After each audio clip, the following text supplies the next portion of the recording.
Hello students, स्वागत है आपका इस चैनल में।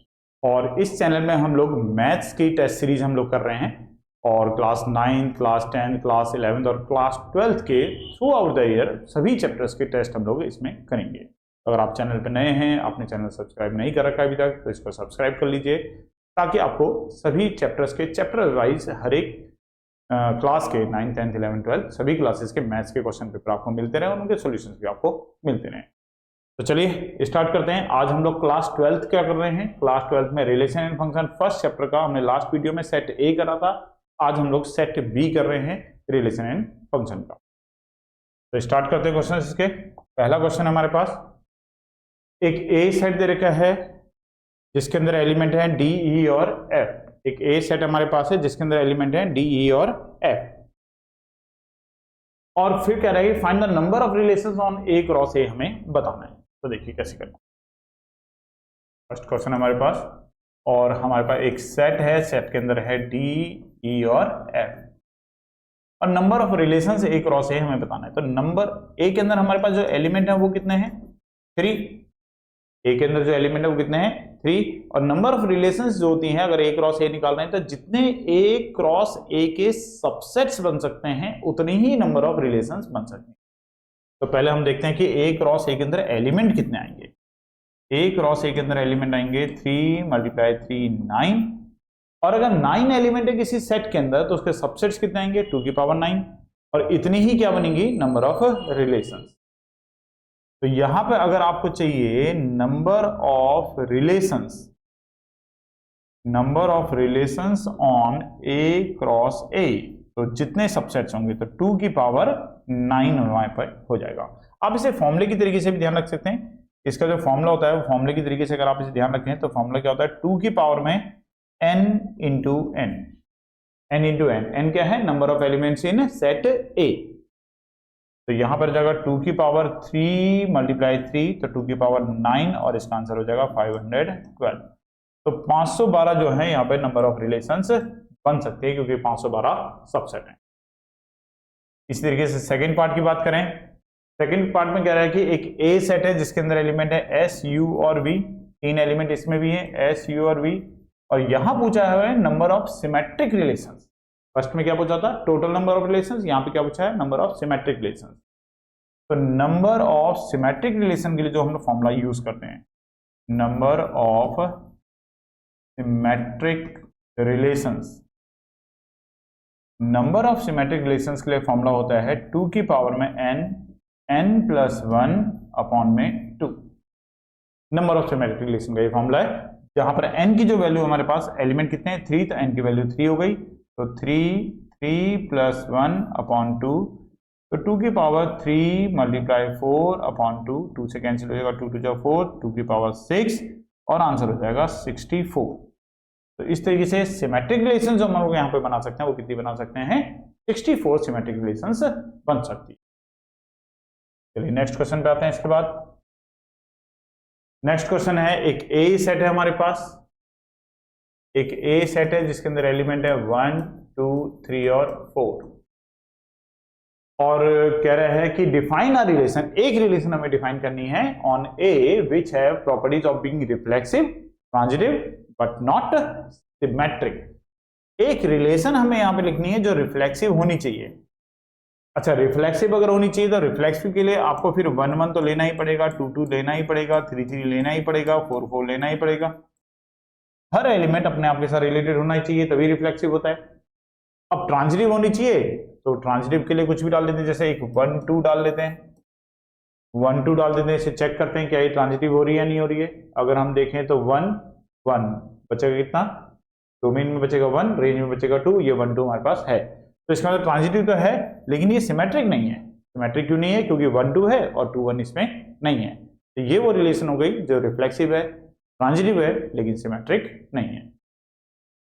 सेकेंड पार्ट में अगर हम आए तो सेकेंड पार्ट है नंबर ऑफ इंजेक्शंस बताने। देखो, इंजेक्शंस को ही हम लोग 1, 1 भी बोलते हैं। इंजेक्शंस का ही एक नाम 1, 1 भी होता है। तो number of 1, 1 functions possible from A के अंदर एलिमेंट 1, 2, 3, 4, बी के अंदर एलिमेंट है 5, 6, 7। तो ए टू बी में कितने इंजेक्शन हमारे पास पॉसिबल है ये हमें निकालना है। ए टू बी भी यहाँ पे लिखना चाहिए था, अच्छा हाँ लिखा हुआ है ए टू बी में कितने इंजेक्शन पॉसिबल है ये हमें निकालना है। तो देखिए ए के अंदर जो एलिमेंट है वो है 4 और बी के अंदर जो एलिमेंट है वो है 3। तो अगर ए के अंदर ज्यादा एलिमेंट है और बी के अंदर कम एलिमेंट है तो नंबर ऑफ इंजेक्शन या number of one one function कितने बनेंगे, नंबर ऑफ इंजेक्शन आएंगे इसके 0, एक भी नहीं, एक भी वन वन फंक्शन नहीं बनेगा। ये क्यों नहीं बनेगा देखिए जरा, जैसे ये ए सेट है, ये बी सेट है, ए सेट है, बी सेट है, ए के अंदर 4 एलिमेंट है 1 2 3 4, बी के अंदर 3 एलिमेंट है 5 6 और 7, और मैं चाहता हूं कि ये फंक्शन बने 1 1, तो क्या मैं इसे 1 1 बना पाऊंगा या नहीं बना पाऊंगा। देखो कोई भी एक भी फंक्शन 1 1 बन पाएगा इसमें, 1 को 5 से रिलेट करवाया, 2 को 6 से रिलेट कराया, 3 को 7 से रिलेट कराया, तो 1 1 फंक्शन इतना बना। लेकिन यहाँ पे 4 रह गया, अब 4 को किसी ना किसी के साथ रिलेट करवाना ही पड़ेगा, या तो 5 से कराएंगे या 6 से कराएंगे या 7 से कराएंगे। तो जैसे ही हम इसको किसी और के साथ रिलेट कराएंगे तो ये 1 1 नहीं रहेगा, ये कैसा हो जाएगा, मैनी 1 हो जाएगा। तो इसका मतलब इस केस में कि अगर ए के अंदर ज्यादा एलिमेंट है, बी के अंदर कम एलिमेंट है, तो 1 1 फंक्शन पॉसिबल नहीं हो सकता है उसके अंदर। तो कितने नंबर ऑफ इंजेक्शन आएंगे इसके अंदर, 0। नेक्स्ट क्वेश्चन पे आते हैं। इसके बाद नेक्स्ट क्वेश्चन है चेक वेदर, हमें चेक करना है कि A less than equal to B cube जो है वो रिफ्लेक्सिव सिमेट्रिक ट्रांजिटिव क्या है और क्या नहीं। तो इसके अंदर ए रिलेशन हमें दे रखी है इस तरीके से कि A comma B such that A जो है वो less than equal to B cube, और हमें देखना है कि क्या ये रिलेशन रिफ्लेक्सिव है या नहीं है। तो उसके लिए हम देखेंगे क्या हर एक एलिमेंट अपने क्यूब से छोटा होता है, बिल्कुल नहीं भाई। 1 से छोटे जितने भी नंबर होते हैं 0 को छोड़ के, चाहे नेगेटिव में ले लो, चाहे 0.5 ले लो, कुछ भी नंबर ले लो, 1/2 ले लो, कुछ भी ले लो, ये सभी नंबर का अगर आप क्यूब करोगे तो ये नंबर और छोटे हो जाते हैं, बड़े नहीं होते हैं। तो इसका मतलब बहुत सारे एग्जाम्पल आपको ऐसे मिल जाएंगे जहां पर कोई भी नंबर अपने आप के क्यूब से छोटा, बड़ा नंबर जो था अपने क्यूब से छोटा नहीं होता है। जैसे मैं आपको एक 1/2 का एग्जाम्पल लेके दिखाता हूँ। 1/2 एक रियल नंबर है, क्या 1/2 छोटा होता है 1/2 के क्यूब से, बिल्कुल भी नहीं। 1/2 तो बड़ा होता है, तो 1/2 के क्यूब से छोटा नहीं होता है। तो इसका मतलब 1/2, 1/2 जो है वो रिलेशन के अंदर नहीं है। और अगर 1/2, 1/2 रिलेशन में नहीं है, एक भी एग्जांपल ऐसा मिल रहा है, तो हम बोल देंगे रिलेशन इज नॉट रिफ्लेक्सिव, ये रिलेशन रिफ्लेक्सिव रिलेशन नहीं है। दूसरा चेक करते हैं सिमेट्रिक की कंडीशन कि क्या ये रिलेशन सिमेट्रिक है या नहीं है। सिमेट्रिक का मतलब क्या है कि अगर a जो है वो b क्यूब से छोटा है तो क्या हमेशा b जो होगा वो भी a क्यूब से छोटा होगा। कोई एग्जांपल ट्राई करते हैं। जैसे 2 छोटा होता है 1 क्यूब से, बिल्कुल होता है, 2 छोटा होता है 1 क्यूब से। इसका मतलब 2,1 जो है वो रिलेशन में है, 2,1 जो है वो रिलेशन में है। क्या 1 भी छोटा होता है 2 क्यूब से, क्या 1 2 के क्यूब से छोटा होता है, बिल्कुल नहीं होता। 1 तो बड़ा 1 नहीं, उल्टा लिख दिया मैंने यहाँ पर। ये 2 छोटा नहीं होता, सॉरी, यहाँ पर हमें लेना चाहिए था कि 1 छोटा होता है 2 क्यूब से, हाँ ये होता है, 2 नहीं होता 1 क्यूब से छोटा, वो हमने गलत कर दिया था। 1 छोटा होता है 2 क्यूब से, इसका मतलब 1,2 तो रिलेशन में है। क्या 2 भी छोटा होता है 1 क्यूब से, नहीं ये नहीं होता। अब सही एग्जाम्पल बना, पहले हमने गलत कर दिया था। तो 2,1 जो है वो रिलेशन में नहीं होगा।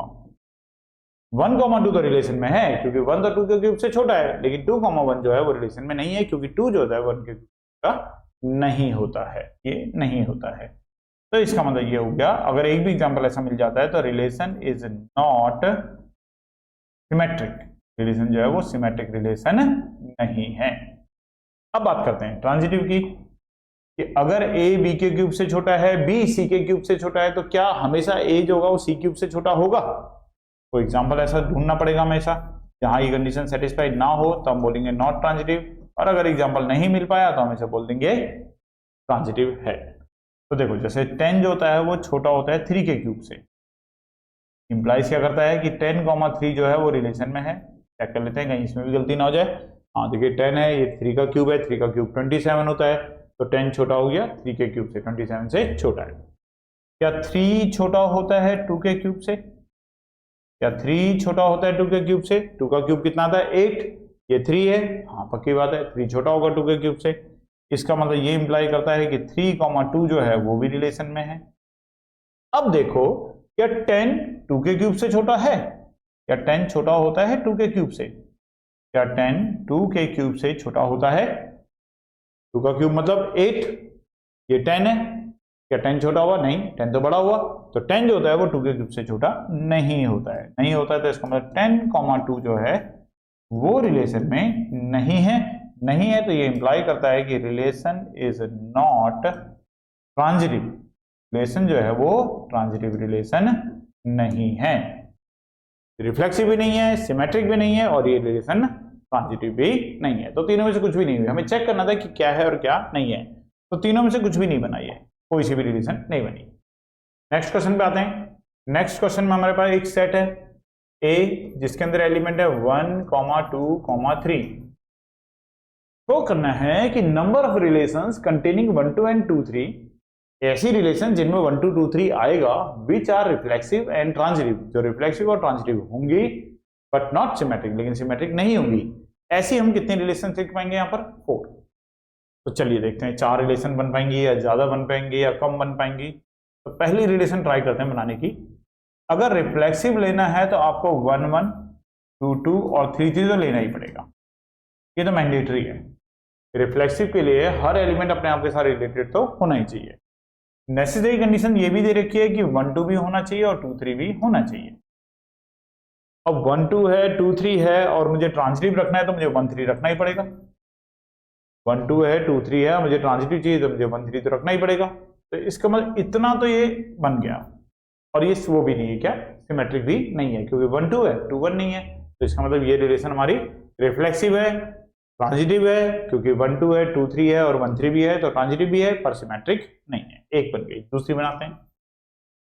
दूसरी बनाने के लिए रिफ्लेक्सिव के लिए 1, 1, 2, 2, 3, 3 ये तो हमें रखना ही पड़ेगा। 1, 2 और 2, 3 को रखने के लिए उसने हमें बोला हुआ है कि 1, 2, 2, 3 रखना ही रखना है। अगर रखा है तो ट्रांजिटिव के लिए 1, 3 को रखना मैंडेटरी हो गया। 1, 3 हमें रखना ही पड़ेगा, इतना तो हमें करना ही पड़ेगा। अब देखते हैं इसके आगे हम क्या ले सकते हैं। इसके आगे हम क्या ले सकते हैं? अच्छा, ए क्रॉस के अंदर जो ए क्रॉस ए में जो एलिमेंट आएंगे ए टू ए के लिए वो क्या क्या आएंगे? अगर ए का मतलब 1, 2, 3 का 1, 2, 3 के साथ क्रॉस प्रोडक्ट करें, 1, 2, 3 का अगर हम 1, 2, 3 के साथ क्रॉस प्रोडक्ट कर रहे हैं तो 1, 1 आएगा, 1, 2 आएगा, 1, 3 आएगा। फिर 2 का करेंगे तो 2, 1 आएगा, 2, 2 आएगा, 2, 3 आएगा।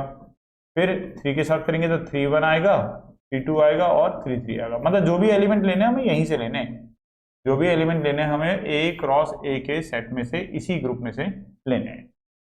तो चलिए देखिए अब हम क्या ले सकते हैं। ये तो अभी बिल्कुल सेम वही लिखा हुआ है, लेके देखते हैं। देखिए 1, 1 हम ले चुके हैं, 2, 2 हम ले चुके हैं, 3, 3 हम ले चुके हैं, ये तो हम ले चुके हैं, और 1, 2 भी हम ले चुके हैं, और 2, 3 भी हम ले चुके हैं, ये रहा 2, 3 ये भी हम ले चुके हैं, 1, 3 भी हम ले चुके हैं। बचा ऑप्शन में हमारे पास क्या?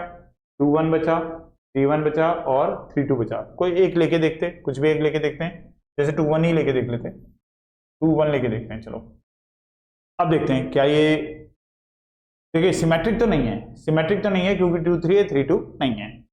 ट्रांजिटिव चेक कर लेते हैं, ट्रांजिटिव आएगा नहीं आएगा। तो ट्रांजिटिव के लिए एक तो इसको देखो, यहाँ 1, 2 है, यहाँ 2, 1 है, इसकी रेंज और इसका डोमेन सेम है, बचा कितना? 1, 1, 1, 1 रिलेशन में है, यहाँ पे तो हो रहा है। और तो कोई भी नहीं। इसके लिए देखते हैं तो यहाँ रेंज में 3 है, डोमेन में 3 यहाँ पर किसी के भी नहीं है, रहने देते हैं। यहाँ पर रेंज में 3 है, डोमेन में 3 किसी के भी नहीं है, रहने देते हैं। यहाँ रेंज में 1 है, डोमेन में 1 इसके, तो रेंज में 1, डोमेन में 1, बचा कितना? 2, 2, 2, 2 भी है। तो ठीक है, एक रिलेशन ये भी बन गई, ये ट्रांजिटिव मिल गई हमें, तो 2, 1 वाली हो गई। अब तीसरी देखते हैं। तीसरी के लिए भी देखो 1, 1 लेना पड़ेगा, 2, 2 लेना पड़ेगा, 3, 3 लेना पड़ेगा, 1, 2 लेना है, क्वेश्चन में बोला गया है, 2, 3 लेना है, क्वेश्चन में बोला गया है। ट्रांजिटिव के लिए 1, 3 लेना ही पड़ेगा। 2, 1 हम ले चुके हैं, 2, 1 वाला हम ले चुके हैं। कोई दूसरा ट्राई करते हैं, 3, 1 से ट्राई करते हैं। अब 3, 1 से ट्राई करते हैं। अब देखते हैं क्या ये ट्रांजिटिव बन रहा है नहीं बन रहा। यहाँ पर देखिए 2, ये 2 बचा कितना? 1, 3, 1, 3 है, ठीक है। इसके रेंज में 2, इसके डोमेन में 2, बचा कितना? 1, 3, 1, 3 है। और देखते हैं, और देखते हैं, इसकी रेंज में 3, इसके डोमेन में, इसकी रेंज में 3, इसके डोमेन में 3, तो बचा कितना? 2, 1, 2, 1 नहीं दिख रहा, 2 1 नहीं दिख रहा, तो 2 1 डालना पड़ेगा, 2 1 डालना पड़ेगा, 2 1 डालना पड़ेगा, तब ये क्या बनेगा, ट्रांजिटिव। और देखते हैं, और देखते हैं, 3 वाला हो गया। अब यहाँ से 3 और 3 1 1 तो है, 3 इसमें और 3 इसमें, 1 1 है, 1 1 तो है। और देख लो, और देखते हैं, अगर ये 2 1 है, ये 1 3 है, तो 2 3 भी डालना पड़ेगा। सारे तो नहीं डाल दिया, अगर सारे डाल देंगे तो फिर तो ये 2 3 2 3, अच्छा 2 3 है, देखिए इसकी रेंज में 1, इसके डोमेन में 1, बचा कितना, 2 और 3, तो 2 3 तो है हमारे पास। और देखते हैं, इसकी रेंज में 1, इसके डोमेन में 1, बचा कितना, 3 3 3 3 भी है। तो मेरे ख्याल से हो रहा है ट्रांजिटिव, आ गया ट्रांजिटिव, सारे पेयर बन रहे हैं ट्रांजिटिव वाले, लेकिन सिमेट्रिक नहीं आ रहा है। सिमेट्रिक क्यों नहीं आ रहा है, क्योंकि 2 3 है और 3 2 नहीं है, तो सिमेट्रिक तो नहीं है ये, क्योंकि 2 3 और 3 2 नहीं है, पर ट्रांजिटिव का केस बन रहा है। कहीं पे भी देख लो, इसकी रेंज, इसका डोमेन अगर देख रहे हैं तो 2 3 वो भी हो रहा है, बाकी तो हो ही रहा था। इसकी रेंज, इसका डोमेन, अच्छा एक इसकी रेंज और इसका डोमेन सेम है, तो बचा कितना, 3 2, 3 2 भी हमें डालना पड़ेगा, 3 2 भी हमें डालना पड़ेगा। तो ये तो ट्रांजिटिव की कंडीशन बन रही है, ये तो ट्रांजिटिव की कंडीशन बन रही है, तो ये तो नहीं ले सकते हम लोग, मतलब ये तो अब सिमेट्रिक भी आ गया होगा, इसमें सारे गए 3 3 6, इसमें सारे ही आ गए हमारे पास, तो नहीं, तो इसको चेंज करना पड़ेगा, इससे नहीं आया, इसको फिर चेंज करते हैं, कुछ और लेके देखते हैं। हिट एंड ट्रायल से ही हमें देखना पड़ेगा। 1 3 हम ले चुके हैं, और हम क्या ले सकते हैं, जैसे अगर हम कुछ दूसरा ट्राई करते हैं, उससे तो आ रहा है, अगर हम 3 1 डाला था तो उससे आ रहा है, अगर हम 2 1 देखें तो, अच्छा 2 1 वाला हम ले चुके हैं, 2 1 वाला हम ले चुके हैं, कुछ और देखें तो, जैसे 3 2 1 3 के साथ अगर मैं 3 2 डालूं यहां पर, तो एक 3 2 था। अब देखते हैं, अब क्या ये ट्रांजिटिव बन रहा है, नहीं बन रहा। अब 3 2 लेने पे ये ट्रांजिटिव बन रहा है, नहीं बन रहा, देखते हैं। 3 2 अगर लिया तो ये 3, ये 3, बचा कितना, 1 2, 1 2 है, ये 3, ये भी 3, बचा कितना, 2 2, 2 2 भी है।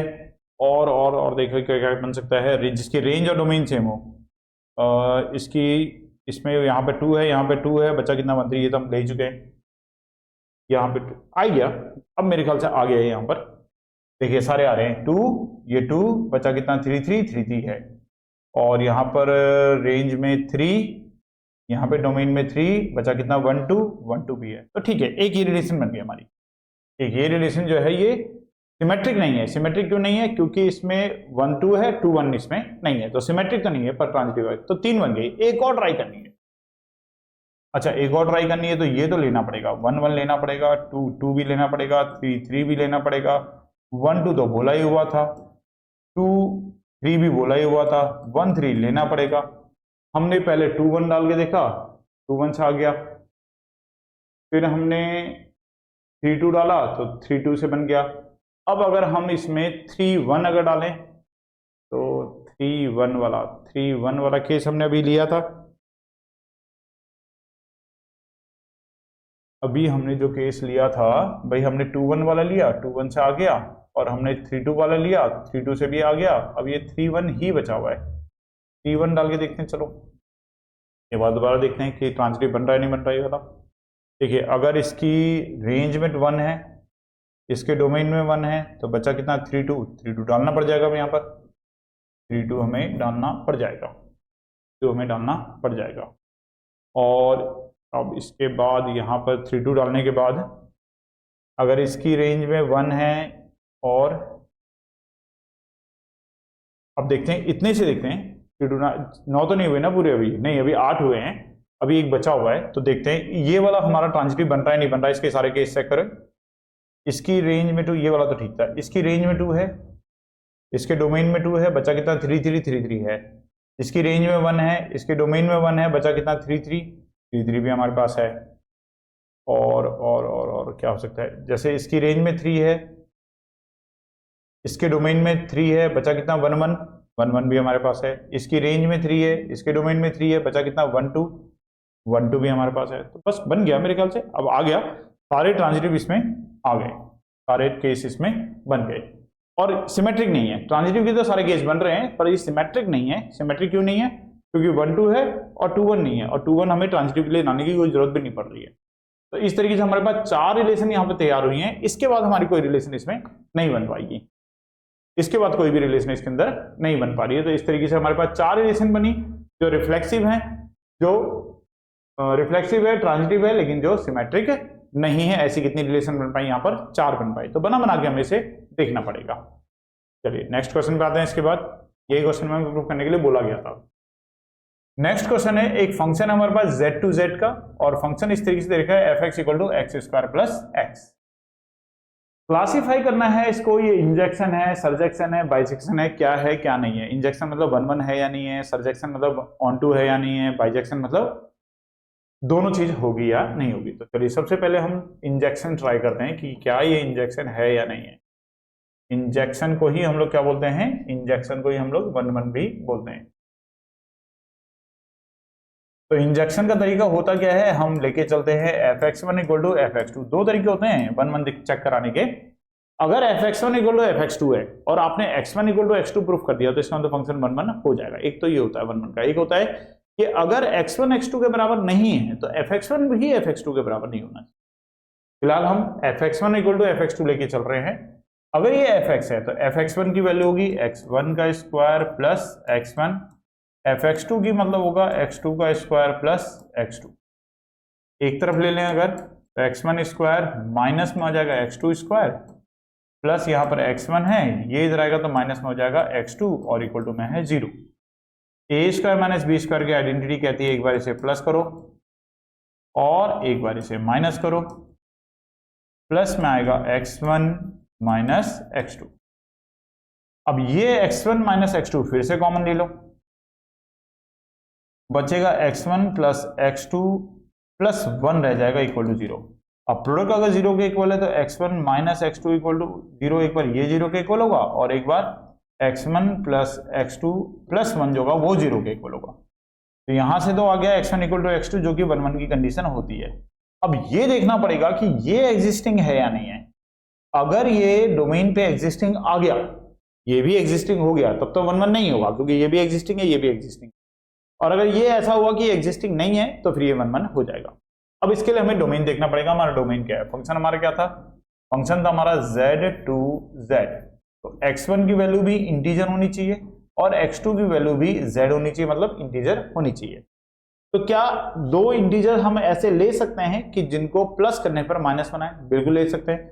एक को आप जैसे -3 ले लो, एक को जैसे आप 2 ले लो। तो -3 और 2 को अगर आपने ऐड किया तो कितना आ जाएगा, -1 आ जाएगा। कहने का मतलब यहाँ पे भी, यहाँ से भी हमें इंटीग्रल वैल्यूज मिल सकते हैं। ये भी कंडीशन हमारी इंटीजर्स के लिए सेटिस्फाई हो सकती है। तो अगर दोनों ही कंडीशन सेटिस्फाई हो रही है, अगर ये भी कंडीशन सेटिस्फाई हो सकती है डोमेन में और ये भी हो सकती है, तो इसका मतलब हम कह सकते हैं कि f इज नॉट 1 1, क्योंकि दो कंडीशन आ गई।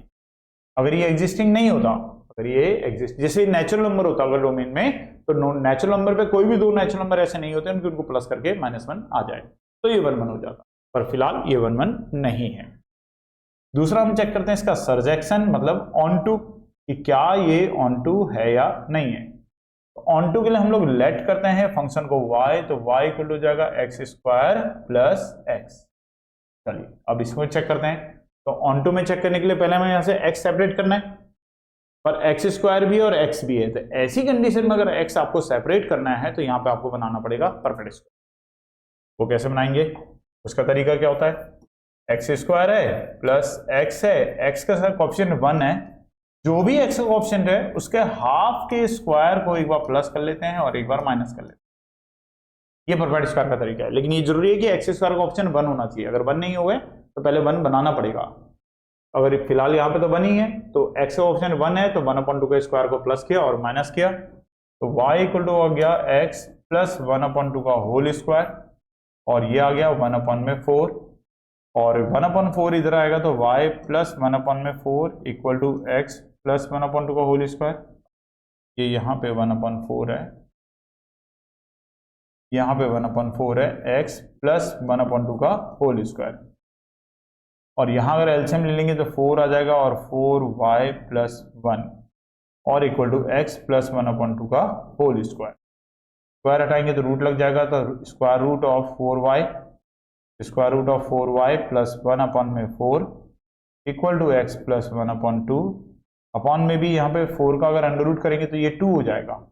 अगर हमने स्क्वायर रूट किया है तो नीचे जो होगा ये 4 नहीं रहेगा, नीचे जो होगा ये 2 हो जाएगा, यहाँ पे 2 हो जाएगा। 4 का अंडर रूट करा तो यहाँ पे 2 आ जाएगा, ये इधर आएगा तो अंडर रूट में 4y प्लस 1 माइनस 1/2, ये 1/2 इधर लेंगे और एलसीएम ले लेंगे तो इतना आ जाएगा। अब हमारा फंक्शन क्या था? फंक्शन था हमारा z टू z, फंक्शन था हमारा z टू z, मतलब x की वैल्यू हम कोई भी इंटीजर और y की वैल्यू भी हम कोई भी इंटीजर ले सकते हैं। तो अभी आपको ये चेक करना है कि अगर आपने y यहाँ पे कोई इंटीजर लिया तो x आपको एक इंटीग्रल वैल्यू मिलेगी हमेशा या नहीं मिलेगी। अगर एक भी एग्जांपल ऐसा मिल गया जहां आपने y इंटीग्रल वैल्यू ली और x इंटीग्रल वैल्यू नहीं मिल रही है तो इसका मतलब फंक्शन ऑन टू फंक्शन नहीं है। बहुत सारे एग्जांपल मिल जाएंगे आपको, ऐसे बहुत सारे एग्जांपल आपको इसमें मिल सकते हैं। जैसे मैं एक छोटा सा एग्जांपल लेता हूं, कोई भी एक एग्जांपल लेता हूं। जैसे मैंने y को 1 लिया, 1 जो है वो इंटीजर है, मैंने y को 1 लिया, y 1 इंटीजर है, तो x की जो वैल्यू आएगी वो आएगी under root 4 multiply 1 plus 1 upon में माइनस 1 अपॉन में 2। तो x की वैल्यू आएगी 4 1 जा 4 और 1 5 अंडर रूट 5 माइनस 1 अपॉन 2, जो कि इंटीजर नहीं है, जो कि इंटीजर नहीं है। तो y की वैल्यू अगर हमें एक भी ऐसी मिलती है कि इस ग्रुप में से ली हमने y की वैल्यू और x हमें इस ग्रुप में से नहीं मिल रहा है, इस केस में हम बोल सकते हैं कि फंक्शन जो है f is not onto function, function onto function नहीं होगा। एक भी एग्जांपल अगर हमें ऐसा मिल जाता है तो ना तो ये फंक्शन 1 1 आया ना ये फंक्शन ऑन टू आया। जब 1 1 भी नहीं है ऑन टू भी नहीं है तो बाइजेक्शन होने का कोई मतलब ही नहीं है, तो ना ये इंजेक्टिव है ना ये सर्जेक्टिव है ना ही ये फंक्शन बाइजेक्टिव है, तो ये कुछ भी नहीं है। नेक्स्ट क्वेश्चन पे आते हैं। हमारे पास एक सेट दे रखा है 1 2 3 और right all 1 1 from a to itself, a से a तक जितने भी 1 1 फंक्शन बन सकते हैं सारे 1 1 फंक्शन। देखिए पहले तो फॉर्मूला लिखते हैं इसका। नंबर ऑफ 1 1 फंक्शन का जो फॉर्मूला होता है वो क्या होता है? Number of 1 1 functions. अगर a टू a के लिए बात कर रहे हैं तो इसका फॉर्मूला होगा n का फैक्टोरियल, n का फैक्टोरियल का फैक्टोरियल। अगर a टू a के लिए बात कर रहे हैं, अच्छा a टू a के लिए बात करेंगे तो नंबर ऑफ 1 1 फंक्शन भी n factorial, number of onto function भी n फैक्टोरियल और नंबर ऑफ बाइजेक्टिव फंक्शन भी अगर बोलेगा तो भी कितना है? n फैक्टोरियल ही रहता है। तीनों के लिए फॉर्मूला ये कि a टू a के लिए, अगर a टू b होता तो फिर परम्यूटेशन से करते। यहाँ पे n फैक्टोरियल आ गया तो ये भी वैसे परम्यूटेशन से ही हो रहा है क्योंकि n p n होगा तो वो n फैक्टोरियल आ जाएगा। और n हमारे पास 3 है तो 3 का फैक्टोरियल तो कितना आएंगे यहाँ पे? 3 इंटू 2 इंटू 1 तो कितना आएगा? 6 हमारे पास 1 1 फंक्शन बनेंगे। लेकिन यहाँ पे लिखने हैं राइट ऑल 1 1 फंक्शन, सारे के सारे 1 1 फंक्शन हमें लिखने हैं। तो चलिए लिखते हैं सारे के सारे 1 1 फंक्शन क्या क्या हो सकते हैं। पहला फंक्शन लिखते हैं, पहला हम फंक्शन लिखते हैं। तो पहला फंक्शन में हम लोग क्या लिख सकते हैं? जैसे 1 की रिलेशन 1 से, अच्छा यहाँ बना के दिखा रहा हूँ मैं इसको, पहला वाला बना रहा हूँ मैं। जैसे 1 2 3 है, 1 2 3 है। कैसे कैसे 1 1 बन सकता है? 1 की जैसे 1 से कर दी रिलेशन। अच्छा एक पैटर्न में चलते हैं, पहले 1 की 1 से करवा देते हैं फिर बाकियों के आपस में करवाते हैं। तो 2 की 2 से भी हो सकती है, 2 की 2 से भी हो सकती है, और 2 की 2 से, और 3 की 3 से।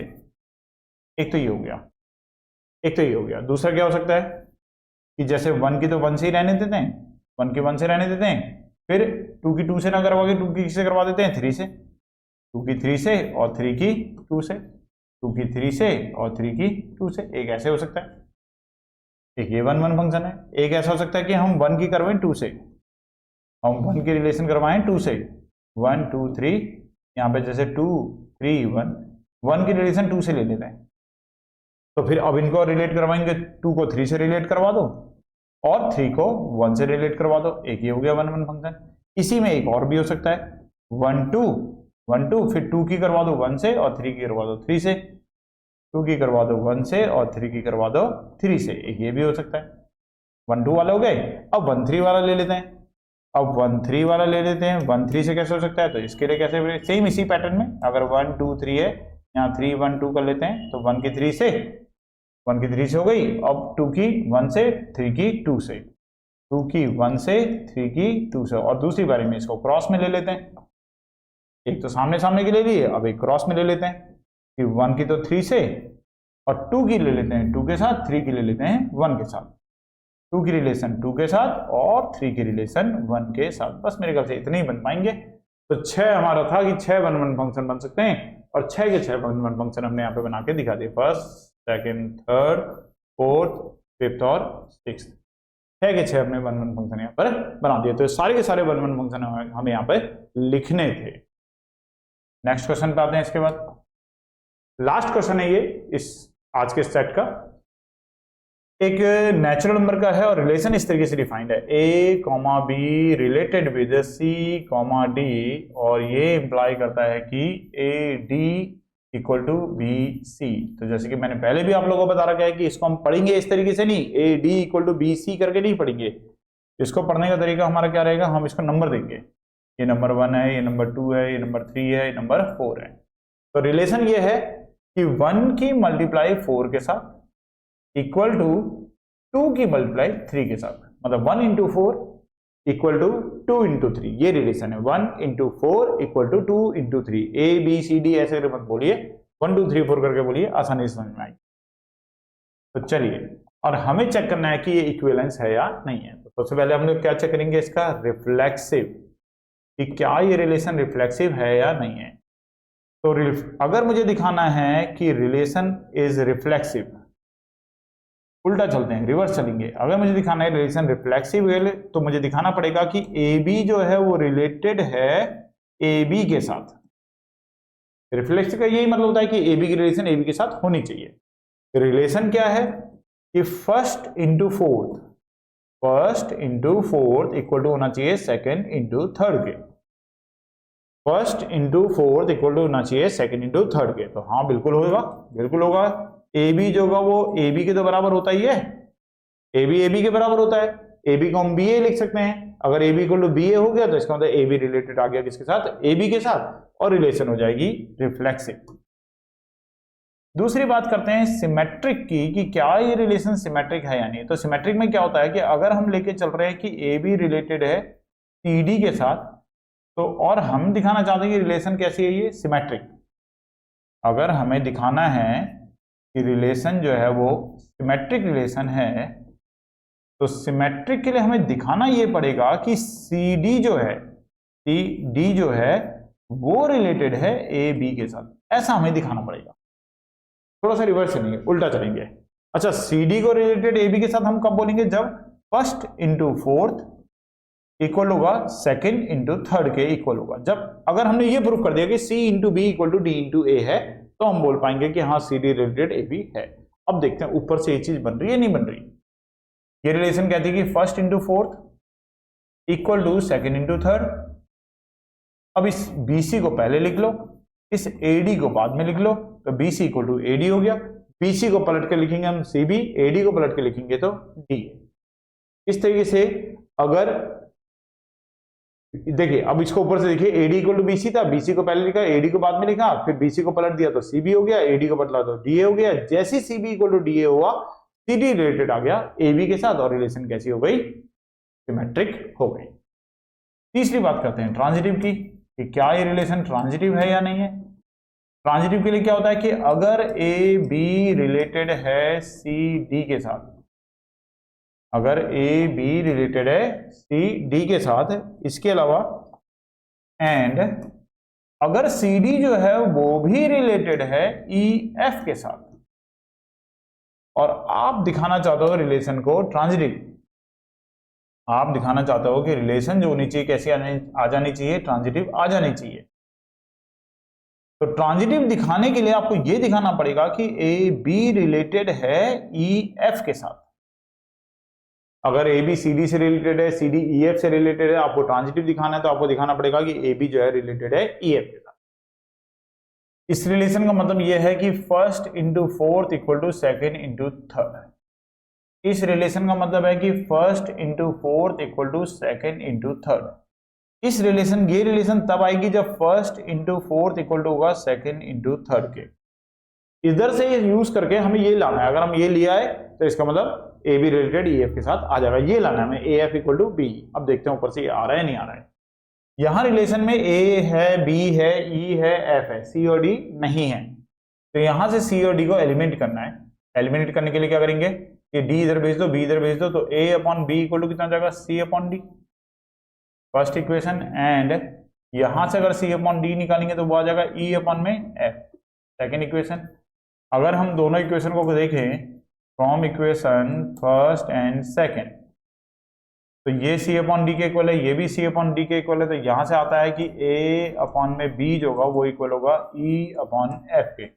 और देखिए आ गया इसके बाद, अगर A upon B equal to E upon F है तो क्रॉस मल्टीप्लाई करके A into F equal to B into E हो जाएगा। अगर A into F equal to B into E हो गया तो इसका मतलब ए भी रिलेटेड ई एफ के साथ हो गया, और रिलेशन कैसी हो गई, ट्रांजिटिव हो गई। तो इस तरीके से रिलेशन रिफ्लेक्सिव भी है, रिलेशन सिमेट्रिक भी है, रिलेशन ट्रांजिटिव भी है। तीनों ही कंडीशन इस रिलेशन ने सेटिस्फाई कर दिया, और अगर तीनों सेटिस्फाई कर दिया तो हेंस हम बोल सकते हैं कि relation is an equivalence relation. ये जो रिलेशन है ये कैसी रिलेशन है, एक इक्विवेलेंस रिलेशन है। अगर कोई रिलेशन रिफ्लेक्सिव भी है, कोई रिलेशन सिमेट्रिक भी है, कोई रिलेशन ट्रांजिटिव भी है, तो ऐसे रिलेशन हम लोग इक्विवेलेंस रिलेशन कहते हैं। तो होप आप लोगों को क्लियर होगा। नेक्स्ट वीडियो में फिर मिलते हैं हम लोग। इस पर 12th क्लास के लिए मैं आप लोगों को नेक्स्ट चैप्टर जो लेके आऊंगा वो लेके आऊंगा मैट्रिक्स, और मैट्रिक्स चैप्टर में भी हम लोग फिर से दोबारा सेट ए और सेट बी, दो सेट हम लोग करेंगे। थैंक्स बेटा।